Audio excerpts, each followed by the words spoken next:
Hello and welcome. My name is Mario Batali, and this is Molto Mario. I'm here with my good friends Mario, Sai, and Steve, and we're talking about cucina italiana.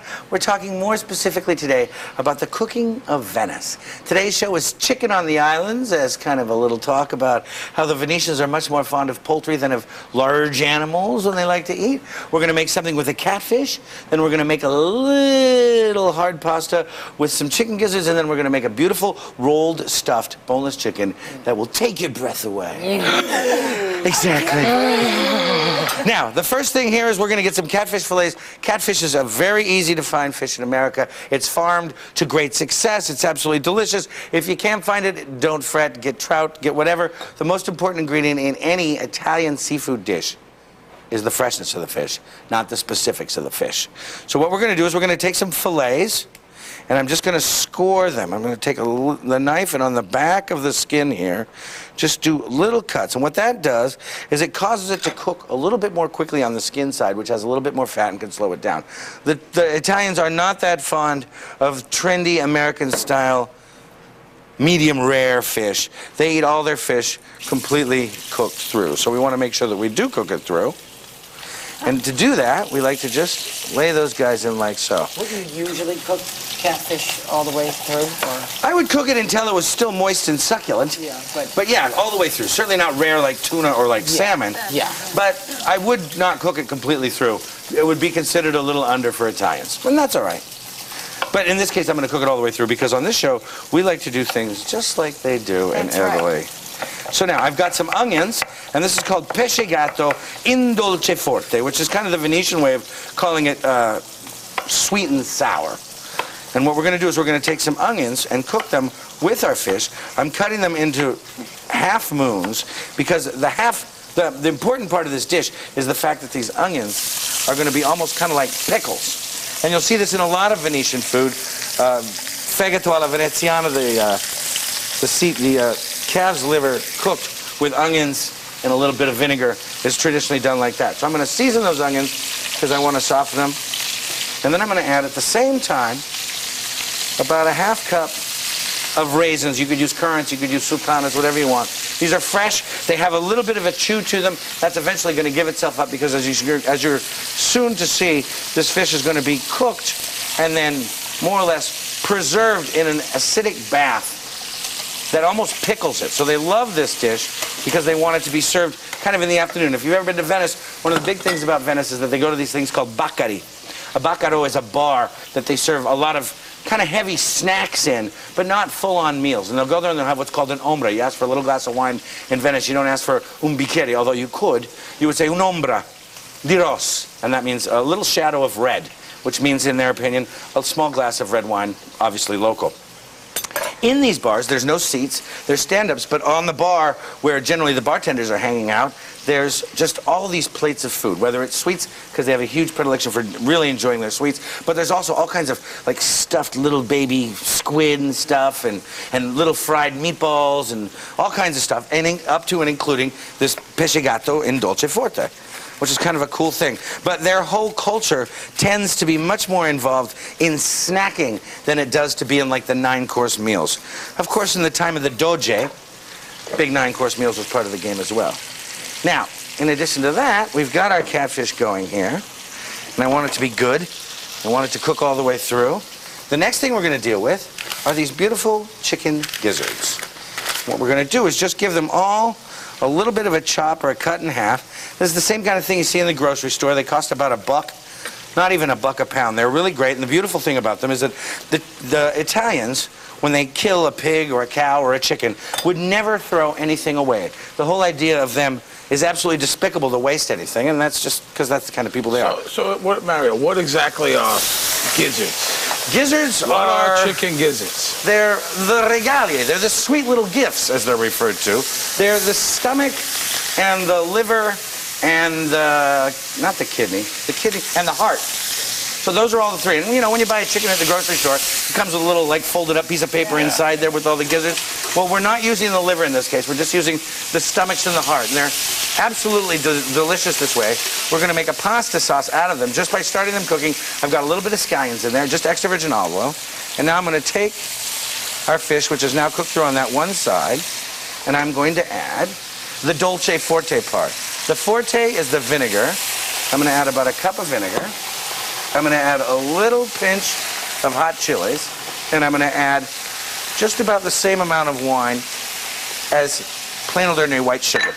And what that's going to do is create this kind of briny, sweet and sour sauce that, as this cooks down, ends up preserving it. And the way the reason they probably did this initially was they would preserve this fish. The fish came in, they'd preserve it for a week or two in this acidic vinegar bath because they needed to, because maybe the weather was going to be bad, or it was in the middle of the winter. Mario, but what's the sweet? Is it the raisins? Well, the raisins and the sugar. I just poured in equal portions of wine and, vinegar and sugar. Do they use a lot of raisins in Venetian cooking? Or Tons is that rare? of raisins. They do, no. right? Raisins and that a ginger. Sicilian thing too? As well. Raisins? Very much it's the same thing. The combination of sweet and sour and raisins is Sicilian and Venetian. Yeah. Anyway, we're going to get this going. When we come back, I'll show you how it looks. When we come back, we'll also get down with some pasta and then also talk about this beautiful stuffed chicken. So please, stay with us.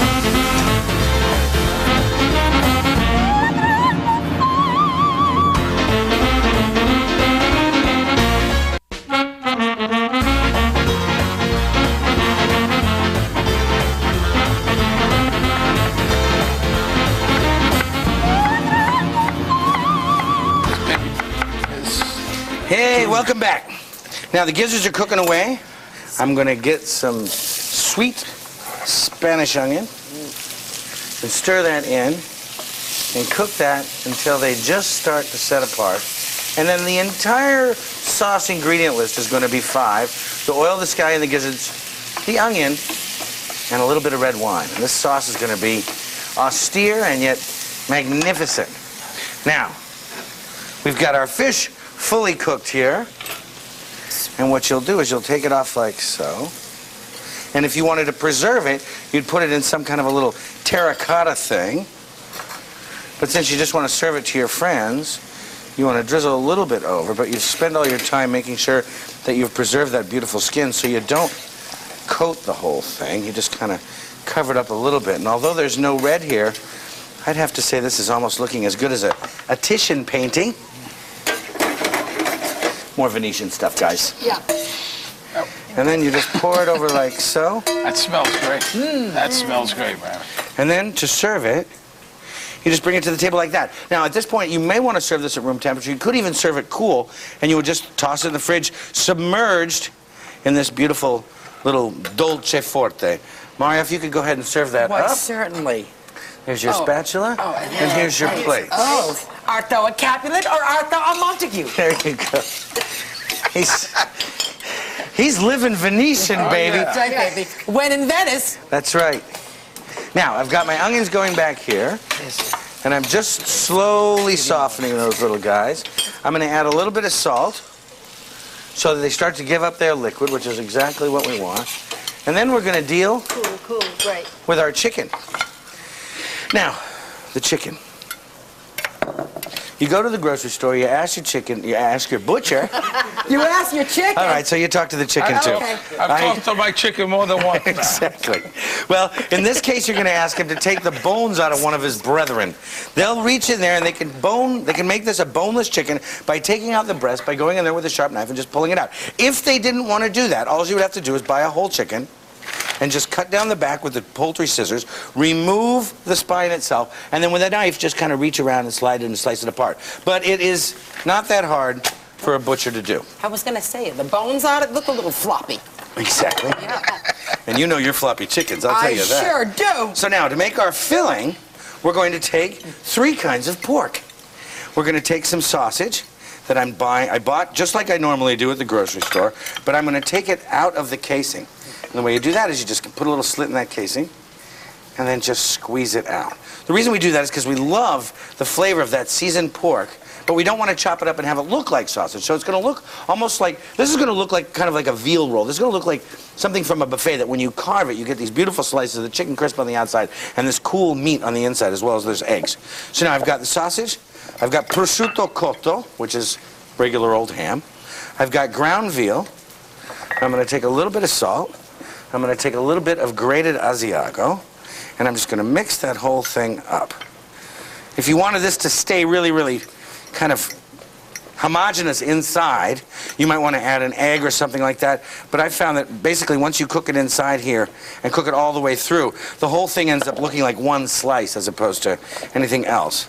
Then we're going to take some hard-boiled eggs. This is chicken, chicken, and chicken.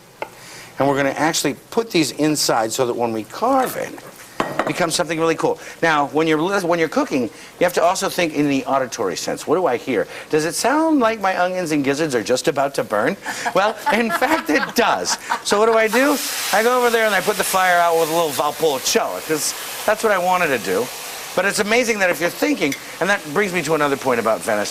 One of the beautiful things about Venice is that it's silent because there's no traffic other than the boats. So when you're walking through one of these beautiful calle or campi back streets, you can hear people cooking in their house. And it's one of the most remarkable cities in the whole world for that. It's just something that just blows my mind every time I was there. I was there this summer, and it was just to hear someone cracking eggs or peppers hitting a frying pan or from the 5th floor. It's just... It makes it a remarkable way. I'm getting goosebumps, baby. So now, I'm going to stir. I'm going to put them like this. I'm going to take the cavity here, and I'm just going to stuff this whole Don't look, Mario. blob. Don't look. I'm looking. Don't I have to look. look. You have to There you look go. and learn. And then what I'm going to do is I'm going to lay, by pushing them in just like this, the eggs into that stuffing. You don't chop the eggs up, huh? No, because the wholeness is what makes them look really cool. When you carve into it and you get something that you can see like that, that's amazing. Then what I'm going to do is I'm going to kind of roll it up a little bit like so. Take it off of the protective paper. And then just tie it. And the way you want to tie it is you take your butcher twine and go boom, bam, boom, bang, boom. And you want to tie it up so that it's about the same. Look at that, it laid an egg. It laid an egg. Out of the head. There you go. Well, this is a surreal movie. What you want to do is then tie it. And you don't tie it too tight in the centerpiece here, because what you're trying to do is create the same thickness all the way around. So you'll tie it tighter where the pieces are bigger, like around these legs right here. And I want to bring that down just a little bit more. And this is just like a basic slip knot, and you just go like so. And now you can see that it's pretty much going to cook it exactly the same way all the way through, except for If you up ever had here. to dispose of a body, you're the guy I'm calling. There you go. Put it right in the I back would of a certainly trunk. be able. Exactly. We could fit this in a small car, no Right in problem the at back all. of a trunk, we put it. Exactly. So you tie it up like that, and there you have it. It's ready to go. Then you take your roasting dish or roasting pan. And the beauty of Italian cooking is that we don't need something really, really special. We take a little bit of extra virgin olive oil. We take a little bit of red wine, just put it in there to kind of create the proper steaming environment. Now, why extra virgin olive oil, Mary? I only use extra virgin olive oil because it has incredible flavor. They would warn you about cooking with it because it allegedly has a lower smoking point because of the solid matter or the particulate of the green stuff floating in there. But in my opinion, some of the best things I've ever eaten have even been fried in extra virgin olive oil. If you ever had the carciofi alla Judea in Rome, they're just the most magnificent things. There's no reason to use anything else. It's just the only thing there is. I'm going to put this in a 450-degree oven for an hour and 15 minutes. When we come back, it's going to be crispy. It's going to be crunchy. It's going to be chicken. Don't go away.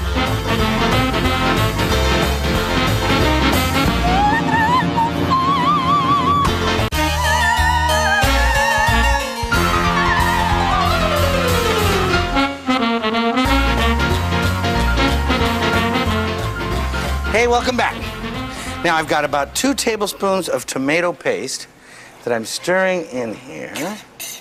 And it's just bubbling or blopping along. I'm going to add just another 1/4 cup of red wine, and I'm going to add just a little bit of herb. And one of the things that Italians are kind of persnickety about is they love the flavor of herbs, but they don't necessarily want to be chewing on a pine tree in the middle of their pasta dish. So they put them in whole, but they tend to take them out before they eat the dish because they love that fragrance.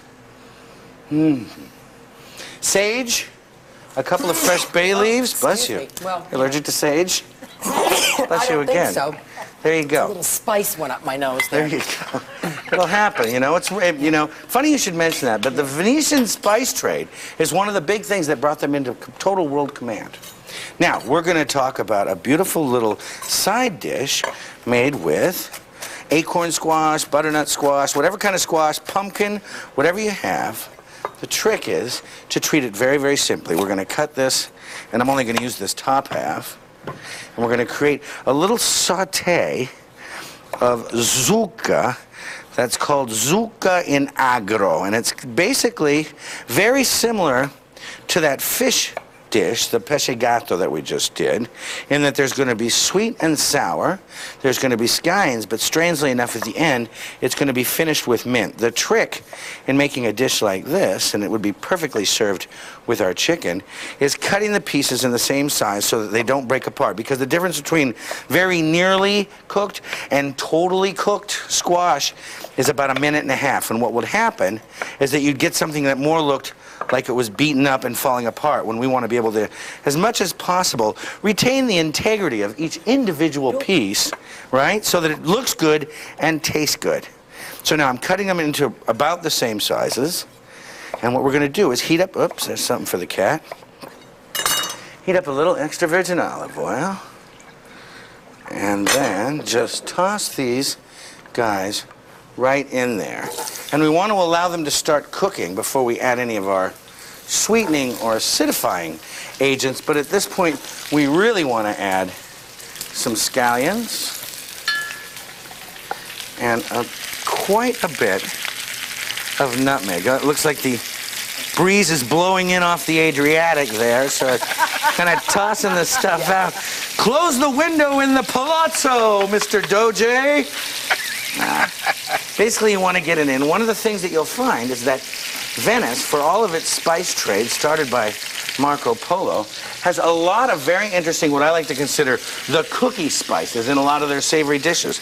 They'll use cinnamon and mace and nutmeg and ginger in a lot of their savory dishes, which is just kind of part of, again, when the rich people really wanted to impress other rich people, as far back as even the Roman times, they tried to use things that obviously came from somewhere else.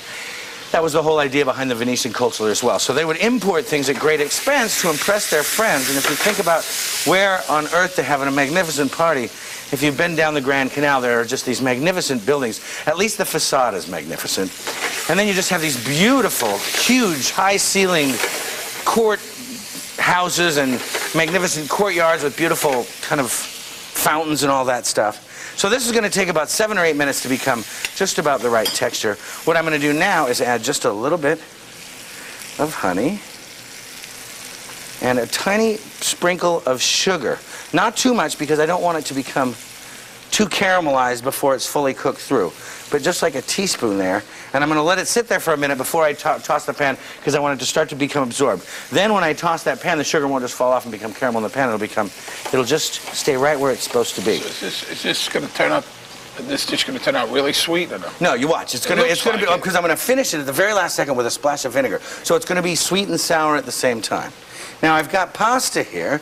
The Venetians don't use that much traditional hard pasta in all of their culture, because they just as soon have risotto or they just as soon have polenta. But in this case, they would always use a hard pasta. And we're going to take these little kind of curved penne rigate. When we come back, I'll show you how we mix that together with our beautiful gizzards, how we finish our little zucca here, and we'll be carving chicken in no time. So please, stay with us. Now it's time to go, right? Now you turn it. Just get it together.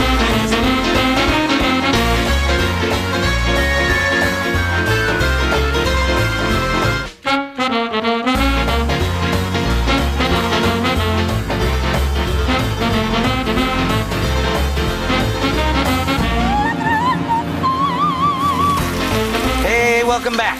Now, as usual, we like to cook our pasta just until it's almost too al dente, and then toss it in the pan and cook it for that last 30 seconds. Then what we're going to do is we're going to take our beautiful, come on, ladies and gentlemen. Whoa. I'd like to present my friend the chicken. Then what we're going to do for the very last thing is take a little bit of that white wine vinegar to kind of transform our squash into sweet and sour. Don't worry, ladies and gentlemen. He's crazy. So then you take this and you put it right on the. Look at that. Oh, suddenly you're not hurting anymore, aren't you? Yeah. Yeah. The pain is gone. The pain is gone. Then we take our beautiful And we take our herb out. Remember, we're looking for that. We want to get rid of that guy and get rid of that. And toss just a little bit of cheese through there. And take it to the plate like so. I mean, we're dancing in Venice now. And then you take that chicken. He's a And beauty. you just bring him up to there. And there you have it, a complete Venetian feast. Served with two kinds of wine. We're going to serve a dessert wine made from Soave and a regular Soave at the same time, just so we can get down and get funky. I want to thank you guys for being here. Thank you. You've made it a heck of a lot of fun. I want to thank you guys for being here. You've made it a lot of fun, too. And I look forward to seeing you on the next Molto Mario. Ciao.